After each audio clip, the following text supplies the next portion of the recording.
Praise Lord प्रियो, प्रभु आप सभी को आशीष दे।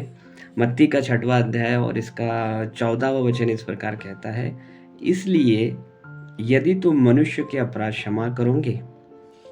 फ़र्ज़ कीजिए आपके खिलाफ किसी ने आपको कुछ बोला है, आपके खिलाफ में बोला है, आपकी पीठ पीछे बोला है, आपकी बुराई की है, आपके कानों पे पड़ा है या सीधे-सीधे मुँह पर आपका अपमान किया है।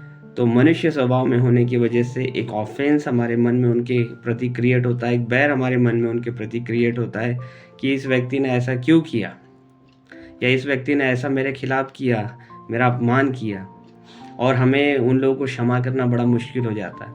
लेकिन प्रभु यीशु मसीह यहाँ पर कह रहे हैं कि यदि तुम मनुष्यों के अपराध क्षमा करोगे तो तुम्हारा स्वर्गीय पिता भी तुम्हें क्षमा करेगा। तो हमारे लिए ज़रूरी होता है, क्रिश्चियंस के लिए ये बहुत ज़रूरी हो जाता है कि आप ऑफेंस को लेकर ना चलें, आप किसी के प्रति बैर को लेकर नहीं चल सकते। You have to have a clean heart, क्योंकि लिखा हुआ है धन्य है जो मन के शुद्ध है। आपका हृदय शुद्ध होना चाहिए, तो आपको क्षमा करना ही करना है, क्योंकि लिखा है अगर हम क्षमा करते हैं मनुष्य के अपराध तो हमारा स्वर्गीय पिता हमें क्षमा करेगा। हो सकता है कि हमारे रिश्तेदारों ने हमारे मन को दुखाया है, हमें कुछ बोला है, हमसे गैर वर्तन किया है, हमें हमारा अपमान किया है, और उस बैर को हम पाल कर चल रहे हैं। हम इससे बात नहीं करेंगे, हम उसके घर नहीं जाएंगे या हम उससे कोई संबंध नहीं रखेंगे। ये एक क्रिश्चियन व्यक्ति नहीं कर सकता, क्योंकि उसे आज्ञा दी गई है, उसे कमांडमेंट दी गई है कि तुम मनुष्य के अपराध क्षमा करो।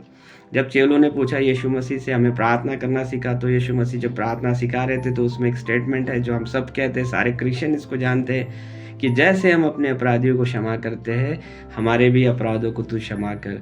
तो अगर हम अपने अपराधों को क्षमा करवाना चाहते हैं तो हमें भी हमारे अगेंस्ट में काम करने वालों के प्रति क्षमा का भाव होना चाहिए, फॉरगिवनेस होना चाहिए, और वो दिल से होना चाहिए। वो ऐसा नहीं कि बस बोल दिया, आपको उनसे मेल मिलाप करना है, आपको उनसे बात करना है और आपके मन मुटाव दूर करना है।